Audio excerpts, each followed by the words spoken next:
Oprah Winfrey said that you going contactless with a family member is nothing but a trend. Oprah Winfrey said on her podcast, the week of Thanksgiving, you going contactless is nothing but a trend. This coming from the woman who went contactless with her family for decades. But it gets better. Mel Robbin, the best-selling author who wrote the book Let Them, she chimed in. She wrote a whole article, week of Thanksgiving. It's a trend. That's not a real thing. But she wrote a book saying Let Them, which is essentially a book about creating boundaries for yourself, letting them do whatever they want because it's not your responsibility. That book. And then Psychology Today chimed in, same week of Thanksgiving, letting you know that you going contactless, for self-preservation and to protect your mental health and maybe your family is a trend. And you might be wondering, why are they talking about this all of a sudden? I'm going to tell you a story at the end of this, a personal story about how I went contactless with my mom. So stick around. So there is this narrative that was being pushed the week of Thanksgiving, the hardest week of the kickoff of the holidays, right? You got to go to your family member's house for dinner. There's always some chaos. If it's a Black family, it's just a hot mess. It's either amazing and fun or it's drama from the door. So people have gone contactless for a myriad of reasons, but some people haven't gone contactless. So they got to sit through the Thanksgiving dinner. Some people don't have family anymore to even celebrate a holiday season. Some people feel guilty for having gone contactless. So their holiday season is kind of an emotional nightmare. So why would they start talking about you going contactless around the holiday season, which is the most challenging season for families? Why? Because there's a law called the filial law. The filial law is an effective law, 29 in the United States of America. They're all blue, I'm just saying. And in the filial law, it says that you are responsible for your elderly parent financially. Yes. Doesn't matter whether you bring them into your house, whether you put them in a nursing facility, an aged care facility, you are financially responsible for them. It is the law. If you break the law, we know what happens when we break the law. And you're saying, but why did I not know this in the 29 states? Google, see if your state's one of them. And 2, why are we talking about it now? And 3, why is Oprah championing this conversation? So Medicaid used to cover that whole elderly care thing. That's why most elderly people have Medicaid. But Medicaid's getting cut. There's going to be all this revamping. So you're going to be responsible for your elderly parent. They're just trying to get you ready for it. They're priming you, like they're dripping it in conversations from people who apparently have influence.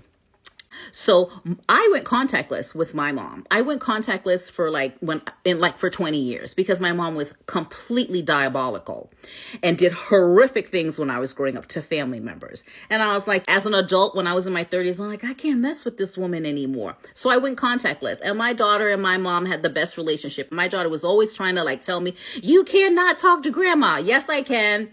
Everyone else in the family was talking smack about her, but nobody went contactless. They just were acting like she was the best thing since sliced bread. Me, don't call me. I blocked her. It was a thing. When my mom got sick, I lived across the country. I packed up all my stuff and moved to the state where she was. Why? Because no one else in the family lived in that state. If anything happened to her, she'd be by herself.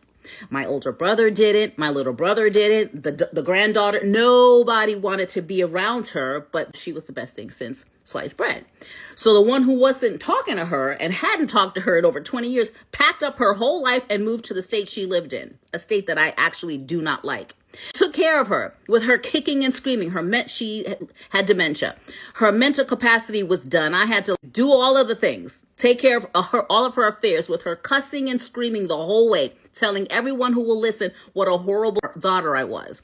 I had to go to her doctor's appointments and hide in a separate waiting room. Tell her doctor she can't know that I'm here, but I needed to know how her checkup went because she wouldn't tell me. She wouldn't tell anyone. If she did, it was a lie. So hiding in the other room. The nurses were on it and she can't know that her daughter is here. It was a complete mess. When she became incapacitated and we had to put her in a facility because she couldn't take care of herself, she was getting lost. She almost set the house on fire. It was a mess. I was the only one there, and that's exactly why I moved there. And it was about an hour away from where I lived. I would go check up on her, and I was like, we got to put her somewhere because she's going to hurt herself. So I took her to all these places for all of these evaluations and was Ubering her all over the place because she couldn't drive. And she would call people like, my daughter rented a limo for me. It was like a nice Uber. Anyway, long story short, I was the one that took care of her, not because of some law and not because she was a horrible mother to me, but because she was my mother. I had to do what I had to do because no one else was doing it. So even though I went contactless with her, I still took care of my parent. And when she passed away, who was there? Me. I was the only one there. No brothers, no grandkids. I was the only one there while she was, the day before passed away, calling me every name under the sun. So I'm saying that because you have to take responsibility for your own mental health and your own self-preservation. I did that. At the end of the day, I wasn't going to let my mom be by herself. So I think people will always do the right thing. But the fact that Oprah Winfrey and Mel Robbins and Psychology Today are trying to like gaslight us into thinking that us taking care of our own mental health by going contactless is some form of like a trend, I think it's appalling. So you guys let me know down in the comments what you think. Would you go contactless? Are you contactless? If something happened to your parent, are you cool with either taking care of them voluntarily or having the law come after you and tell you, you got to take care of her because Medicaid's not taking care of her anymore? Let me know down in the comments. If you're not following me, follow me.